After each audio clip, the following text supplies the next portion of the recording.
Now joined by number 15 ranked women's flyweight, Montana De La Rosa. Thank you very much for joining us today. Hi, thank you. We'll take our first question from Jay Anderson with Cage Side Press. Your line is open.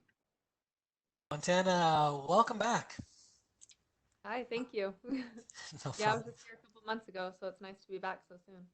Absolutely. And I guess you've had a few weeks to prepare since Moro's dropped out. So I'm wondering, how much of an adjustment have you had to make with the switch to Santos here?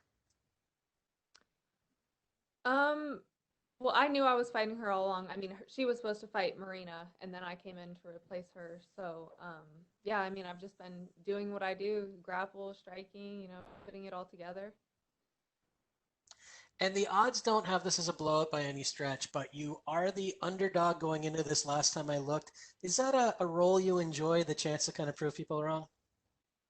Yeah, I mean, I really don't pay too much attention to underdog or not. I just go in there to get my hand raised and do everything. And like you said, this is your second fight back. It wasn't too long ago. I mean, this being your second fight during the pandemic, do you feel a little more prepared now in terms of what to expect with the COVID testing, the safety protocols, and even the empty arena? Oh yeah, it just feels like another day in the office. Like it's nice to get back in there so soon because I do know what to expect. Visualized all of it, so it's just another day for me. And last one for me, I mean, now that you've been through it, did you find that you liked fighting without the fans? Because I know some fighters say they do, others say they miss the energy. How was it for you? I liked it just because I could hear my coaches very well and I could just kind of focus in instead of like listening to the crowd because sometimes those like boos get to you when you start grappling and stuff. So it's nice to just be able to hear my coaches. All right, well, best of luck this weekend. We'll go next to Omar Mert with S Sport. Your line is open. Hello, Montana. Hi.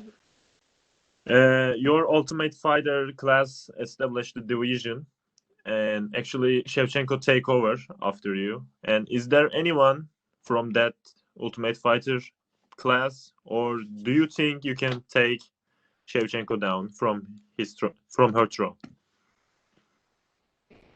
Shevchenko down. Sorry, can you ask that one more time?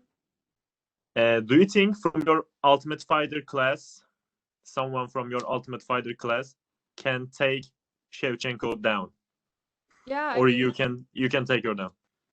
yeah, I mean, I think, I mean, I've been training with Lauren Murphy a lot, and I think she's next in line for that title shot. I mean, I still have a ways to go to get up there, so uh, I think she's definitely next in line, and she should be able to give her a good fight. And my last question is: you don't have any knockout win on your career. Will you go for the way you used to finish the people, or will you try something else? Um, you'll just have to see Saturday. I mean, I've been working a lot on my grappling, so I'm hoping take take it there. Thank you. Hmm. We'll go next to Gabriel Gonzalez with Cage Side Press. Your line is open. Aslında diyorum bazen anlamıyorum. Tanımıyorum ki amına koyayım, ne soracağım? Ne düşse bu girmiş. Tanımıyorum ki. Lol.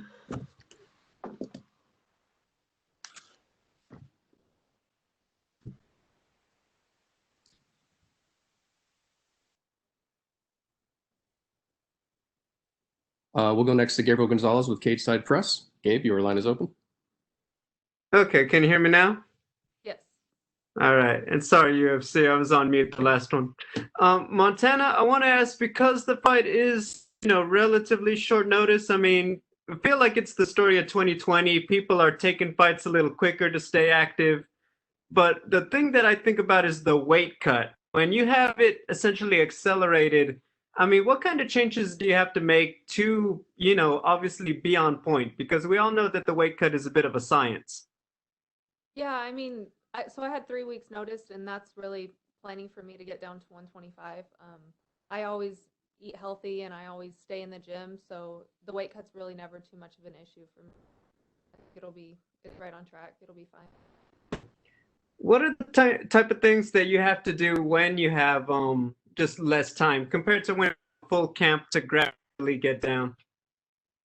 I mean, I know I can fight, so I just keep training, stay in the gym, just really get my mind right in that short amount of time. Just make sure my mind's right, drill the moves that are most likely going to happen in the cage, and get those cage rounds in.